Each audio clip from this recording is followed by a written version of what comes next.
Alright, Pierre Poilievre clawed his way back into Parliament, Mark Carney's racking up wins, and Donald Trump, well, he just got roasted by a rock legend and lost. Meanwhile, a quiet trade war is brewing at the border, and for the first time, it looks like Canada is actually winning. Woohoo! And that brings us to the core of it all.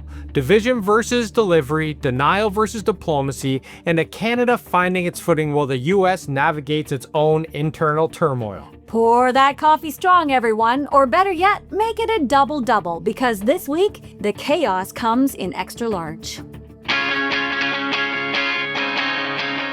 So Pierre Poilievre is back in Ottawa. After losing his seat in April, he grabbed the safest conservative riding in the country, Battle River Crowfoot in rural Alberta.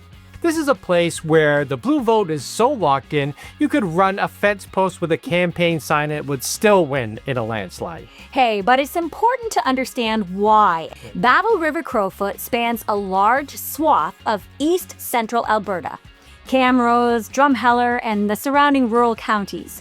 It's a classic case of a safe seat. Candidates from the right have routinely earned more than 3/4 of the vote for decades, and it's rare to see a Liberal crack even 20% here. This is a place where loyalty to conservative values runs really deep. Think farms, small towns, oil fields, family-owned businesses, a place where they want federal politics to stay out of their lives. And they've stuck with the right for as long as anyone can remember. And to be clear, this is not Alberta as a whole. Most Albertans want the same things as everyone else: healthcare, jobs, stability, and being a part of Canada. But in ridings like Crowfoot, the loudest voices keep sending Ottawa the most divisive politics, and Poilievre's happy to ride that wave instead of listening to the rest of the country. And here's the problem with that. Poilievre takes that local bubble and projects it as a national model. Do it my way or you're the problem. Canada is more diverse than that, man. If the official opposition insisted on helping the country thrive rather than hijacking every debate, we'd probably see way more crossover respect from Canadians. And even Doug Ford can see it. And hey, listen everyone, we're not Ford fans. His record on healthcare, the environment, education, and handing out big contracts to his buddies, we will call that out every time. But here's one thing, Doug Ford actually loves Canada. And when he stands up for this country against Trump's mega movement, we're on his side. Right now, Ford's the best person in conservative politics to take on Trumpism. And even he told Poilievre, stop being divisive, put your partisan stripes aside, and work with Carney to defend Canada. Instead, Poilievre's tearing down instead of building up. And Canadians are getting tired of it, man. In fact, the latest Nanos poll shows just how tired. Only 24% of Canadians say they prefer Poilievre as Prime Minister. Meanwhile, 51.5% want Carney. That is a 27-point gap, people. Canadians, we've moved on. And if you want to keep following this shift and all the ways Canada's future is changing, make sure you're part of the A-Team. You'll get the full breakdowns, the bonus clips, and be part of the community that actually wants Canada to win.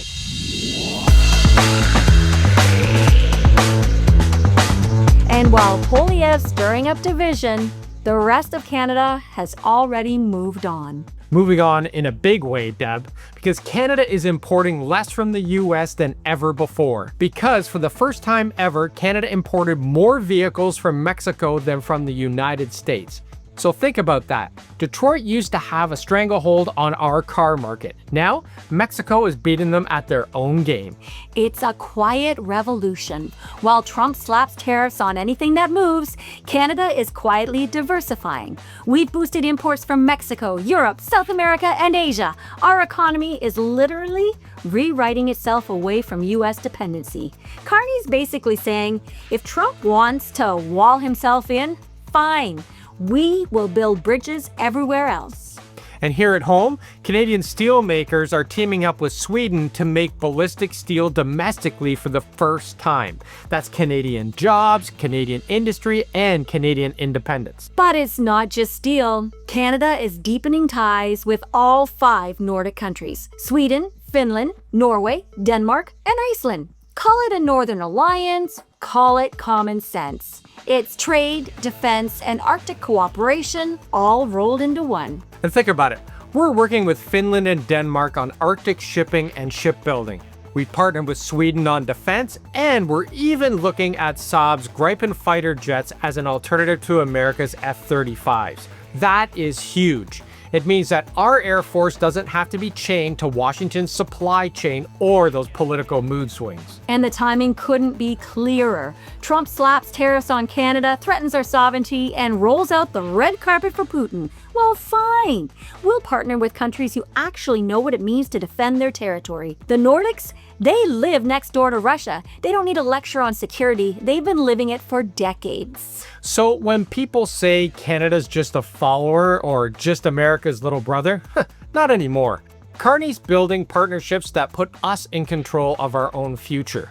Steel in Canada, ships with the Nordics, maybe even jets from Sweden. That is what sovereignty looks like, people. And let's be honest, working with Scandinavia doesn't sound too bad either. They've got better furniture, better design, and apparently much better fighter jets.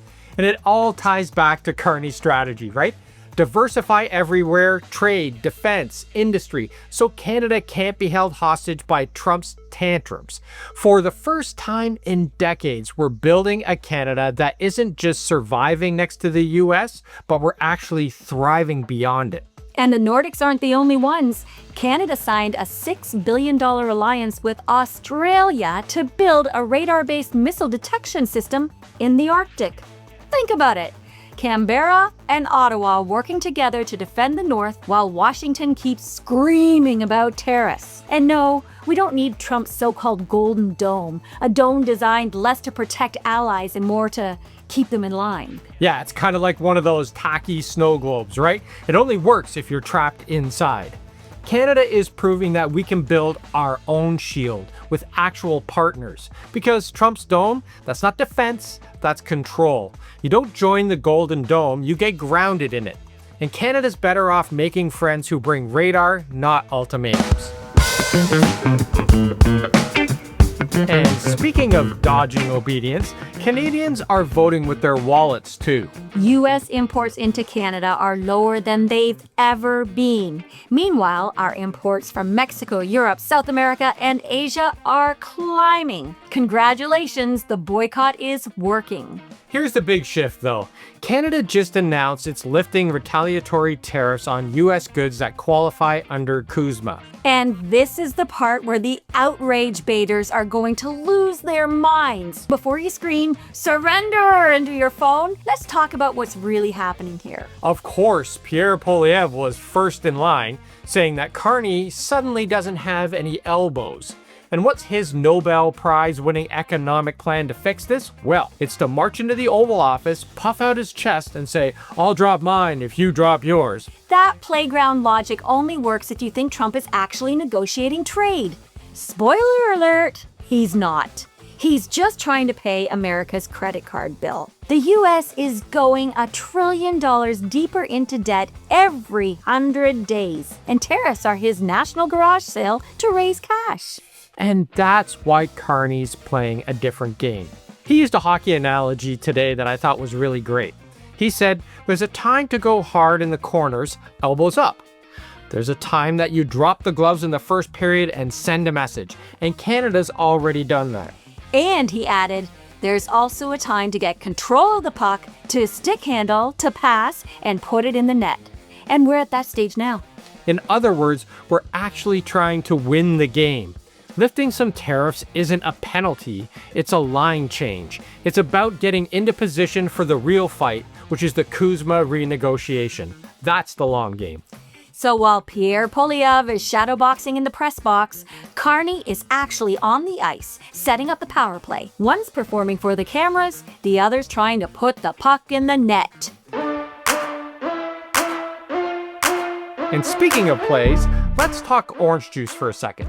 For years, Florida OJ was a symbol of Trump's tariff war, right? But even with those tariffs lifted now, Canadian imports are still at a 20-year low. Once Canadians swapped Tropicana for Oasis, they didn't go back. Well, they realize that our juice is half the price, tastes just as good, and doesn't come with a side of political baggage from Mar-a-Lago. Consumers have moved on.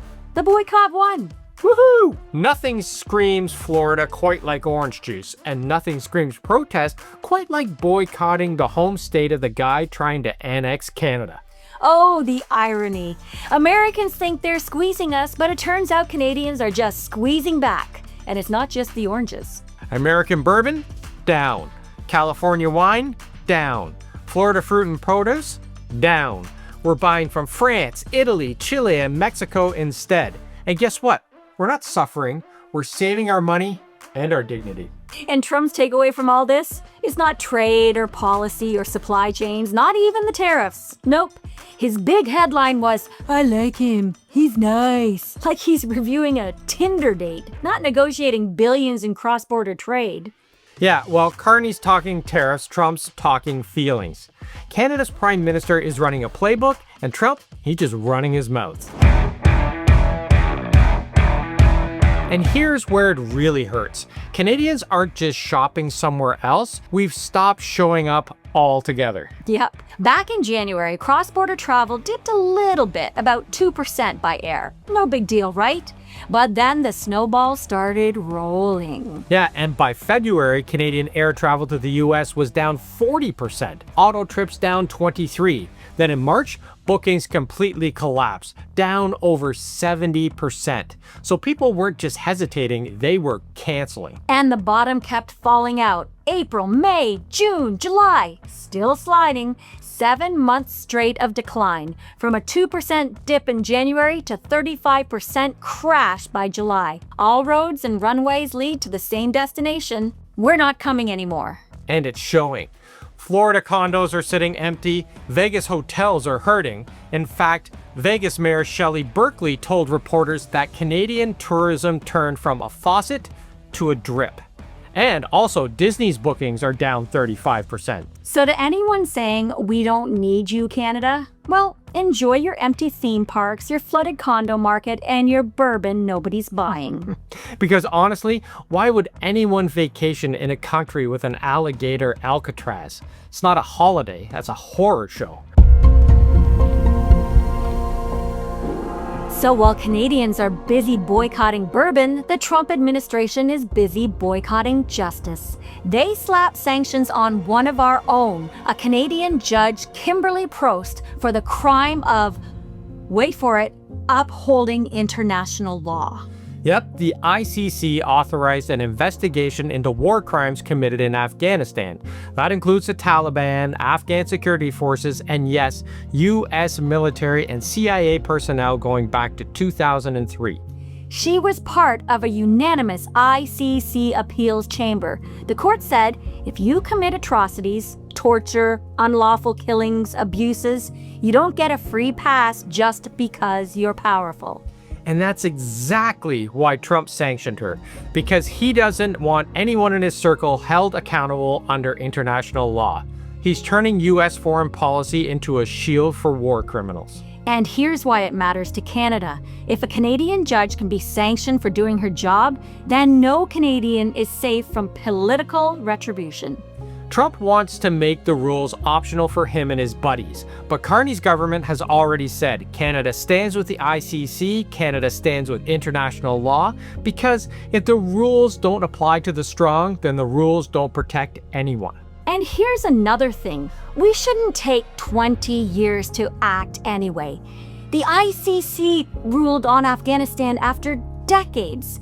Justice can't be slow when you have the likes of Vladimir Putin facing charges of war crimes in Ukraine, Benjamin Netanyahu's government being condemned by the UN over the atrocious famine in Gaza, and Donald Trump sanctioning judges right here at home. Listen, justice can't move at the speed of paperwork. If accountability takes a generation, then the crimes go unpunished and the victims go unheard. We need the ICC and Canada to act right now, not 20 years from now. And if you want more than just the surface level coverage here, we started our Substack, Unfiltered North. It's where we can go deeper, say what needs to be said, and not worry about the algorithm deciding who gets to hear it. It's free to read, free to sign up, and you can join the community. And if you want to support us, there are options for that as well. Check out the links below in the description. And now it's time for our ongoing segment, Roast of the Week. If you remember, last week, Gavin Newsom delivered the burn.